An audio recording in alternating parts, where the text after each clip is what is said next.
ng'ennaku z'omwezi lumu omwezi ogwa Juni omwaka 2024 kigenda kutukuta nga sikitandikire awo ku kisaawe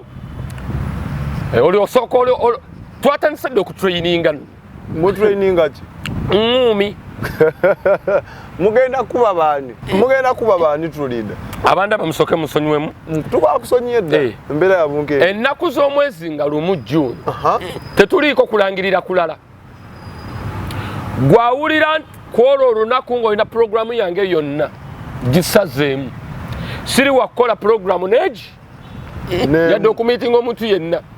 okujjako okunsanga mu kisaawe Nakivubo Hamu Stadium Nakivubo ekisaawe agenda kijjako kye bayita okukijjako akawuwo mu butongole Hamu kyakoze mu grand opening ekitafaanagananga nako oba kitalina kikifaanagana mu ggwanga lya Uganda kintu ki kiŋŋambe nkimanye buli muyimbi yenna mu ggwanga lya Uganda yamusasudde okujja okusanyusa bana Uganda ku grand opening y'ekisaawe ekyo. Bobi Wine nga taliko ku post agenda ate Bobi Wine akyali muyimbi Kyagulanyi ye si muyimbi naye Bobi Wine ye nga ye muyimbi teyayimbi era London tewalabi anti munnange yayimbidde abo n'ate era munnange kubuliko Hamu okumanya musajja muzibu nnyo era bwakeera ku makya n'amugamba nti onaayimba nakkiriza amusasula mulina sente za principal mmwe ate kati principal yaki ng'ogyeko ebyobufere alya mmeka ekigambo kyeyogedde simanyi oba bankwata katunule n'eri ogamba otya nti principal mufere endongo teriiwo ku kyabadde Masaka principal engeri gye bamuyuzaayuzizza ayo tugenda tuukayo tusoke tumale ekisaawe anti gwatangula naye nga lumu June bana Uganda mwenna mbakubira omulanga tewali kirala Hamu ekisinza okunsanyusa ku grand opening Nakivubo eyo yanyumiranga nnyo kuva ku muntu wa wansi we yabeerangamu emipiira ate eri walungi nnyo wakati mu kibuga we yabeerangamu ebivvulu endongo yavugiranga awo n'asalawo n'asitula memole y'abana Uganda gye balina enkadde n'amenyawo bino ebibaddewo Hamu agenda kwata biliyoni z'essente simanyi obukadde bw'essente abuwa omuyimbi w'ebweru ajja aggulewo kyo kyali kitweraliikiriza n'abalaga nti nze tebanjugirira nina omumwa ogukola ki buli muyimbi gwe wali olooseeko nti yali akubyeko hiti mu ggwanga lya Uganda ng'alina ku hiti ne hiti z'otawulirangako ate anti buli waliwo z'otawulirangako nga zakwata mu Ankole zakwata mu Busoga bonna yabasasudde kuba Regi mulaba ku posta neeno kwali bonna yabasasudde bajje bakole ki bayimbire bana Uganda sajja sente azijjawo ate beera mudde n'abalaga mbasobola ne tutakoma mu bayimbi of Uganda naye n'amusitula of Uganda ya Golola kabaka wa kickboxing mu ggwanga lyatu Uganda Golola ne Semata naye baba leero Golola musajja wange simanyi oba wa trainings nedda nze obudde buno nze ndi tiimu Golola ku budde buno yes nange ndi tiimu Golola Golola atera okudisappointinga Golola kyemanyi Golola abazungu adisappointinga naye kuba n'Abafirika ne booleeta mulenga akuba ku mupiira ogenda wagirani tiimu ziri kinaki wano Express mukwano gw'abangi ne Villa Jogo ogenda gwawa maniuza atumala mwoza nkyabimanyi Mukama Katonda nze ngenda kuwagira Express tulida kubanga mpula Express by the way siri muntu wa mupiira nnyo naye munnagato gwe Uganda owagira nguwagira nnyo buntekane ku bunkenke ekisaawe kino temwasoomozeza gavumenti kuba kino ekyomuntu sekinnoomu okubanga kyatambudde ne kiggwa nga Namboole yaffe eri etudde muli mu kusengula basamize temwasoomozeza eggwanga ku masomero ga private n'aga gavumenti galiwo agasinga okwettanirwa aga private at least ekyo bakiri ku level ya wansi tekirabwa nnyo nekino ekyekisaawe studium kirabisa nnyo ate Hamu amaketinze ekiyitwa ekyo Hamu ayagaza abantu ekintu kyabwe Hamu ayagaza bana Uganda ebyabwe era kyovula nakugambako negamba ti singa abagagga bonna babadde ne mentalite ya Hamu singa Uganda eri wala nnyo nnyo Hamu olwalero engeri gyakoze nakivubu grand opening engeri gyagitegeseemu n'agiwa bannayuganda bakola akasente abayimbi weebale nnyo eyagaza kati ogenda okukakasiza omutima gw'oyo omwana ogenda laba ku grand opening bantunda masoda bantunda michomo bantunda teri gwagenda kusisigiriza bonna bagenda beeramu bajja kubaleka bakole ki batunde tebatwononera omukolo kubanga ye kyafa buli munnayuganda akifunemu buli munnayuganda akole ki akifunemu golooza lwaki yatadde nti ordinary $5,000 VIP $10,000 sikamanyi ne sikanjimuuka ako $5,000 ng'olwaleero munnayuganda asobola okusasula omuyimbi ow'ebulaaya namusasula $40,000 kati olwo kweno variety Hamu gy'abategekedde bwe batasobole zisasula olaba n'atalina yatandise dde okusonda bane musonde sente kubakolo kigenda kubeera ndirimbo nsasage yennyini ekivvulu ku bungi bw'abayimbi ku bungi bw'emizannyo ku bunyumi bw'omupiira okugenda okubeerayo engeri gyogenda okunyumamu ekivvulu kyakuggwankeera ku 12 kitandika ku makya kiggwankeera ate security ayina kuba nalaba ne Sevo ng'agenzeeyo oko kitegeeza security tight kati gwe mbuuliraawo lwaki oba toogenda abamu tebagendera kujja because of that thing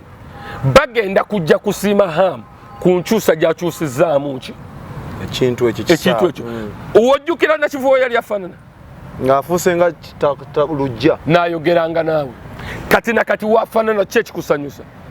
baide simutuuka nga muneyo okusinza ku bifaananyi byendaba ebweru alabika bulungi nnyo okukira kye nalinda nkulayire oba tomutuukanga mu tiketi yo naagigula otuukemuko ow'obujulizi bwe sigenda okuba emiggo wooyono eyize sifaayo Hamu nteekateeka ki z'alina okukolera mu kisaawe kinene tugenda kubanga tumusasula kisaawe akitaddemu nnyo ssente nteekateeka ki z'agenda okiddukanyizaamu ekyo kisaawe munda owulidde ekisaawe nteekateeka ezaaki eziba zigendamu kyamizannyo jimu ogituukamu erimu Allah osobola n'okwebuuza kakati ono musajja n'akwata ekintu kya international level n'akiteeka eno mu downtown Kampala mu Kisenyi naye n'abalaga nti kye baayitanga ghetto oba ebisenyi awantu awatagendeka kati we tuba tuteeka bino ebiki ebyakabi okitegeera mukulu sooka olindeko mbadde nkyayogera ku nsonga ya lumu ngenda kuddira bagamba yafuuse buli kimu wafuuse lumu wafuuse buli kimu lumu owulira n'aleeta ebintu byonna n'abireeta mu ghetto okitegeera n'akiteeka jimu yokka olaba abazanyira basketball entebe mwe tugenda otuula VIP bulletproof eziriko VIP mulimu ne bulletproof endabirwamu za bulletproof si kutuula olw'okuba olina okuwalana ng'osuubira empafu obeeralize ku mupiira tumusune obeera safe ke bayita akumaga emberenge yakabateereddewo kali akagumu ddala akajjajja ke yatambuliramu teri muntu n'omu gw'ogenda kweraliikira nti agenda kunsusa obeera safe tulida ezimu ku achievements Hamu zagase ku ggwanga lyattu Uganda njagala ozitemeretemere bannayuganda tuyinza okuba tuli awo nga tetubimanyi nga tetubitegeera ekisookera ddala nga mu byonna kyetusinga okwebaza Hamu kwe kuinvestinga mu ggwanga lyaffe ku bigambo ebyogeddwa ku musajja oyo Hamu agumidde ebigambo entalo ezimuteekeddwako bukyanga atandika ekintu ekyo ng'ate kikwewungisa teziva bbali zivaawa mu bantu baffe ab'omunda nga mwezisibuka abandi musapootinze ku kino kuba kati olwalero ekisawo kino nga lumu June oba lumu Ogwomukaaga kigenda kuggulwawo bannamizannya bagenda okukizannyiramu bannayuganda bannaffe basasuddwa obulungi ennyo munnayuganda munnaabwe kakati gwe muli eri wobanga mu butuufu olwanisa Hamu towuliramu nsonyi kuba akulasa sose ku challenge nze atukirize eng'ombe egamba I build by Uganda build ki Uganda bubu nga kyekintu ebbanga lyonna kitubadde tuyayanira akibateekedde ku mmeeza atusembereza bye tulaba ebweru eri n'abiri kumpimpi kyokka gwe n'osigala ng'okyadobonkana nti okola ki nti Hamu mukyadobongana si kinene nnyo nedda mulimu abantu abamu betagenda kuttira ku bigambo Hamu stadium Nakivubo War Memorial Ground gwe laba obungi bw'abantu gwe sooka olabe laba obungi bw'abantu abayimbi wabula mu bayimbi bonna nina Hamu kye yannewuunyisizza be nabadde simanyi nti asobola okujjayo ngamba manyi maamanyabo enneeyisa gye beeyisa yati celebrity eri yennyini entuufu bayimbi ngani kasita nalabye akalango ka Bebe Cool olwalabye akalango ka Bebe Cool nemmanya teri muyimbi gwatagenda situla ne Bebe Cool tatera kwewulira mu bantu banenenene bwe bato naye amanyire voye abantu ba silent majority amanyire voye NRM abo tatera buta kino si kyabya NRM kibino by the way you people Teresa camera badayo clarifying eri abagamba nti ebyobugaga Hamu byalina there is someone behind him nga M7 nabza banyonyole baba omanyi njagala nkubulireko ekintu kimu gwe muna Uganda ndaba mu bulamu bwa Katonda bw'obeeranga mwavu tokaabiranga mu bantu damu kasengeko maidi yaffe naffe nenoonya yaffe esete tefaanagana gwoyinza okuba nga musimu yo olinamu contacts 100 oba 100 naye nga mu kizibu temuli ayinza kujja mu kizibu kyakakadde nina enamba ziri 90 something bwe nabagamba nafuna ekizibu okusonda 22,000 nafuna omutwalo gumu 10,000 naye ng'oli ayina enamba just 10 naye ng'agamba bugambi nina ekizibu kya miliyoni gundi mpe miliyoni si yakumala kwetonda kunnyonnyola si yakunnyonnyola leta fridge olina endagamuntu osubawa chairman baluwa kati ezo ze level ze gamba twebali omuntu totandika mukompeyalingira ku nfunayo totandika mukompeyalingira obuzibu bw'abannayuganda bwe tulina buli obuzibu obwo bumu tulina moto egamba nti ffenna katubeere yala tubeere ku level yemu bwebwo obuzibu nti ffenna katukaabe yala eyo moto enkyamu Hamu mulalamu level yawo yasukkawo emikwano gya Hamu ogenda gyekanga mu ssimu nga ndowooza gye Uganda mibale ng'akwatagana ne ba international businessmen mubaddegize jigala babuleka ebintu abantu balina ensi endala ze batambuliramu ina mikwano gyange bali mu biyumba okiwulira kati twandyesimi bwesimi mu kifo ky'okuttattana erinnya Hamu ne twesima bwesimi ne tugamba ya Allah tweyanze okulaba nti tulina munnayuganda munnaffe ali ku level bwetyo ku myaka emito naye ng'akyasobola okutulowoozaako nalaba mwana wa taata Lugonvu ng'agamba Hamu asinga Cristiano Ronaldo center wenako motegeera kubanga yatekinga time na wali atuuseeko mu maka wa Hamu nga ngenda kola yo nga access munange talina buzibu ne boogera ku makyalo mugamba mukulu Hamu Kiggundu tusaba shootingirako mu makaago tulida naleka kwogera bintu bitakwatagana ati ze kubuulira gwe byekugamba abejayo kamera omagikagende twale video ya TikTok munnange kankunyumiseeko twagenda n'okukola story ng'ekisaawe kitambula manager n'atugamba ati you did follow the protocol anti we went to the manager's office nebatugamba manager oba batugamba bataliiwo oba tekikirizibwa anti kati kankubuleko ekintu kimu ekintu kyonna kyonna nga kikyali under construction tebasobola kumala gakkirizawo bantu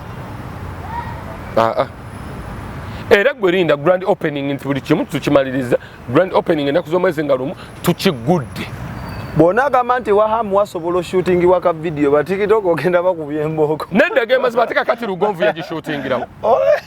ba TikTok angwa akapana nyingani Lugonvu yagishooting ani atasobola kunjiwa bintu munnange mbabulireko abe ekifaananyi kye mulabiramu Hamu abantu balaba Hamu yes is a rich guy nate munnange siye ono bagaya abematiranga bada abagagga abalala. Can it happen? Very true. Hamu ye muntu gwomusobola gwosanga ne munyumye ne museka ne mukuba olwali nogamba kisoboka omusajja atambulira mu Lexus 225 abe tupakinze wa boda yaffe tebagitwala na kitwala gwe ndi mukunyumye naye bweti tugipakinge wa Hamu ndiso tuze kwata video. I'm telling you nyabo olunaku lumu tala bineno byonjigayigga oli nkubira essimu nkugambe jangu ebbunga nti ate muganda wange leero ng'ontutte wala nti gwe jangu bbunga gy'ogenda okunsanga otandike kugoberera ombuuze adresi gambe goberera obupande obuliko Hamu Cross nti ate ogenda kukola yogi nti gy'ogenda oshooting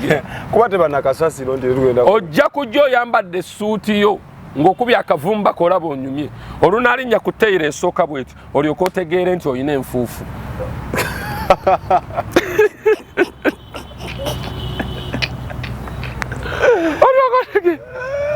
nti olina enfuufu tuliida walemeramu olwali nedda sirwali abo be basajja balina zi smart house gwe tewewebuuza lwaki nakivubu yamukola bw'atyo wamma baidha kuba wosura baba basingako awalala wonna okulungi nafulufiga agendayo why not abe tugende kyekugambye nti mwe bye mutasuubira abasajja be mutya okusiikana tubeera nafulufiga asobola okugendayo n'atuula gwenda baku TV ne Senkubuge why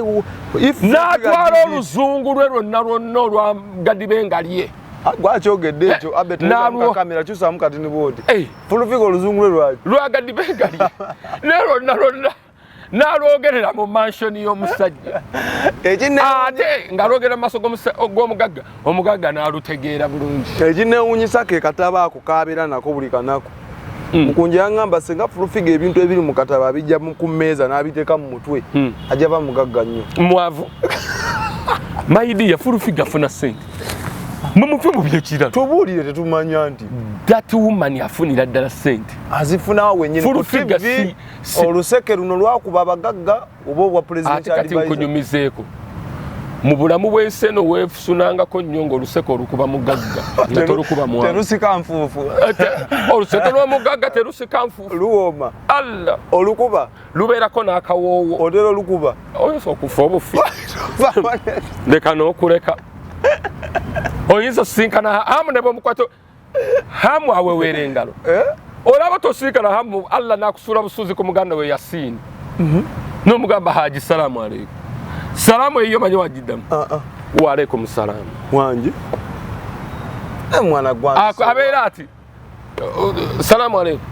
wa aleikum salaamu wallahumatu egenda okuggwayo salaamu tu wallahumatullahi wa barakatuh ebizike bindi mu ngalo muno nga wasanyuse dda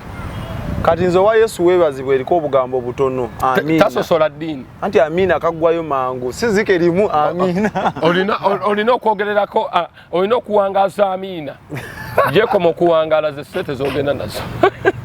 nolaba fulufiga agende wa Hamu twala I'm telling you mwe bana basajja mubalaba mulimu abagagga ab'ematiramatira beefula nti bakitalo okitegeera beefula nti bakitalo olwaleero nnyinza okulaga wano ku kamera okubira Yasiini essimu muganda wa Hamu n'agikwata nga mugonvu nnyo n'ogamba kati Yasiini alina buli kimu Hamu alina buli kimu nze kikyampita mukulu obadde ogamba otya mukulu can you imagine naye naakuwa respect mu kitiibwa kyo mwogwa abantu abamu tetubaagala because tulina bye tubafunako tubaagala olwa respect n'ekifaananyi kye batuulaze nti tuli ba mugaso eri ensi yes if fulufiga can did it why can't I also did it abantu abamu kyekibaagaza ochuli fe tulina abagagga abamu abantu betuwangala nabo nga tumanyi nti obulamu bwabagondera naye ne bwaba takuwadde yadde 10 naye ekifaananyi kyakuwa respect gyakuwa nga ate olaba ayina yokka nemukwagaza kati kyekugereza negamba nti amaka ga hamu bwogatuukamu oyinza okwerabira mu tayiro ngaerabira mu ndabirwamu neweeraba bwoti tayros bw'otuuka mu firiji oyinza okugamba ntuuse mu supermarket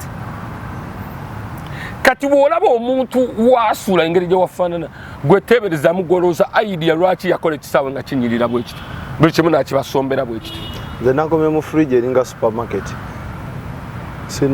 kati gwe tobimanyi gojja genda mu firiji yewo nga waliyo minulowo mugonja yagamba mama fina alina flask eriko wifi munnange kunyumize ebintu bisoboka webiri mundeke lwaki nemundwalayo butwazi nze nali mmanyi nti emmotoka eyange gyenvuga yekyasinza okunyuma omusajja yantuuzaako mu benzi ye Uhuru yantuuza mu benzi meya Uhuru yantuuza mu benzi naŋŋamba mperekeraako oba si mukyeya mukubirwa nanyiga epesa lyali eri autodrive kyenalaba naata steering nadda ku ssimu emmotoka nga yevuga yokka yesensinga yokka kati tutuuse ku hampu nesibamu netuyisa omusajja n'amaliriza essimu nanyiga najja mu autodrive naddamu neyevuga nasirikira nemmanya nti okay basabo ne banyabo bano bagenda tuleetera entondo wakati bwenyumiza autodrive nga nze n'eggaali yennyini wengipakinga wakyaganya olabika lwaki simaliriza story anti kyekugambye nti buli kimu kisinkana kyova olaba nze nina olugero lwentambuliramu bwonkubira essimu nempulira nga oyogera bingi kubuuza ku bintu bibiri ogwawa ku bagagga baagalana oba ku baavu balogaŋŋana wenkubuuliza naye bane buli kimu mukiteeka ku munaku fe abaavu tuno gye tuli twagalana tulina baba ebyokwagalana byekyavu byakweyisaako abbe omukwano gw'ekigagga gunyuma mwe tuve mu byokwekaza obulamu bwe bugagga gwe omukwano gw'ekyavu gutama obulamu bwe bugagga oyayuya nange jayuya nti ogwo mukwano ki obulamu bwe bugagga kasatu ezo ngombo z'abaalemwa bajjajjaffe tebakubye nnyawo nonko bajjajjaffe baalinga bagagga tobeekwasa tebaalinga baavu baali bagagga balina properties. Thank you. Ekyabanga ekyobugagga bwabwe kye baakuumanga byabanga ki taka ng'omusajja alina square ya miles nga ddene kati abo baalinga baavu nze nina jjajja wange yalina ennyumba abakozi be mwe basula naye ng'otuuka yavugawo kamotoka akotuuka ku nyumba. Thank you. Naye nga just abakozi gye basula naye ng'ojja musanga nga talina kakadde ka ssente mu nnyumba nga temuli nga bw'ayanike mmwanyi kuva kuno paka kuli bwe bugagga bwe baabeeranga nabwo nga tajja kubeera nakakadde bukadde wabula atunire mmwanyi ziva kuno newa agambe awaliwo miliyoni za ate nga ssente kituufu zaabanga za sizoni mukungula mmwanyi matooke ebyo irime naye nga ne sizoni weba tennatuuka abeewuwe tebasula njala nyama okitegedde kati kyekulaga ndowooza okifunye Sheza bakola engero nga ziyamba nga ziyamba ffe kati ffe ezimu ne tuzitafuta bulala naye ng'ennaku z'omwezi lumu ogw'omukaaga ffenna bannayuganda tewali kifo kirala tugenda nakivubo mu kibuga wakati naye ng'ekisawo omanyi waliwo okwogerera ekintu omuntu ne babagamba omanyi abannayuganda balina mentality enfu bw'oyogerera ekintu ekirungi n'okyogerako ekirungi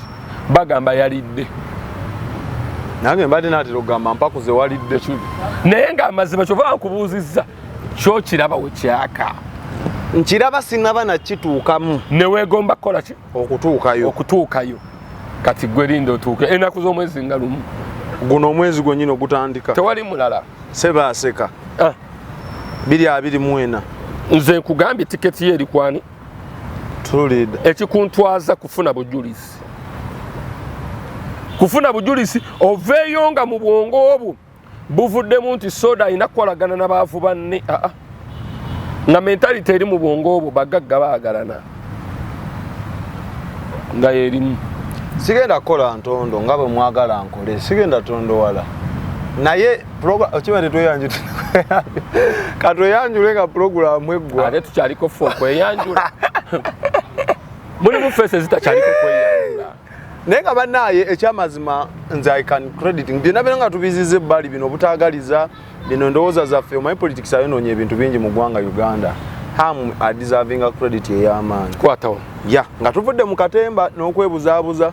hamu akoze abaali bamulwanisa bonna ku nsonga y'ekisaawe teyabaddamu na bigambo bikolwa yabaddamu na bikolwa era abawangudde naki na bikolwa era nsuubira senga abagagga bonna baadoptinga embeera za hamu osanga Uganda kiwayogedde kituufu tuyinza obbaako leve endala gye tugenda Uganda tulina ssente era nzaawo sometimes wenyigira bannabyabufuzi waliwo omusajja munnabyabufuzi yalwanisa hamu mu kuzimba ekisaawe ekyo Allah yalwanisa hamu kyokka imagine bonna nga b'Emasaka gye babazaala naye yalwanisa hamu teyamudda mu kigambo neki n'agamba ansayo kulabako ngitegeka naye waali nawulira mulwadde ne bamugamba nti nga lumu kyekuggulawo ekibumba kiyinza okwesiba n'akataago mutugambeko ekibumba anti yani oyo ate waliwo omulala Lukwago omulodi Lukwago yalwanisa ekisaawe alina statement gye yakoze twadi ne Abel tuzanya ka video yako oba kagambye Lukwago alina engeri yayogeddemu anyway wotunira ebintu bya Lukwago byonna bya fitina butaagaliza futwa meya w'abanaku Sebogovuma abeeddewo abanaku bawo kati olwo ekisawe ekibuga kinaakulaakulana kitya n'abantu baakyo nga meya kikulembere ndowooza yakinaku Asebo ne bannyabo ng'ennaku z'omwezi lumu omwezi gwa mukaaga mu Luganda Sebaaseka All Roads to Nakivubo mane temugamba ntukubya akalango twalidde ebyaddala ne story tubinyumizaamu wano eno ne gundi kyetukakatako kubanga tuli bana Uganda ekintu kyaffe kye Uganda inzo bulamu bwange nakoowa okutendereza ebizimbe bi skyscrapers ebiri mu nsi za Dubai America nabikoowa kantendereza ekyange kyendabako wano mubadde balabi balungi kye yali nga video eno ogiwa omuntu yenna kyemmanyi Abbe mu video mu story yaffe naakusuuliddemu ku bumu ku bufaananyi bw'ekisaawe ekyo naawe ogenda laba ekintu kye tubadde twogerako kakasente at least Amisi Kiggundu alina ettaffaali ery'omuggundu lyagasse ku nsi yattu Uganda kuba eno project yabyasa twala ebbanga ddene so tulida mpozi ng'oyagala basibwa naye nze mbatadde Namugereka Ddunda omulungi abatukuumire. Export TV to the world.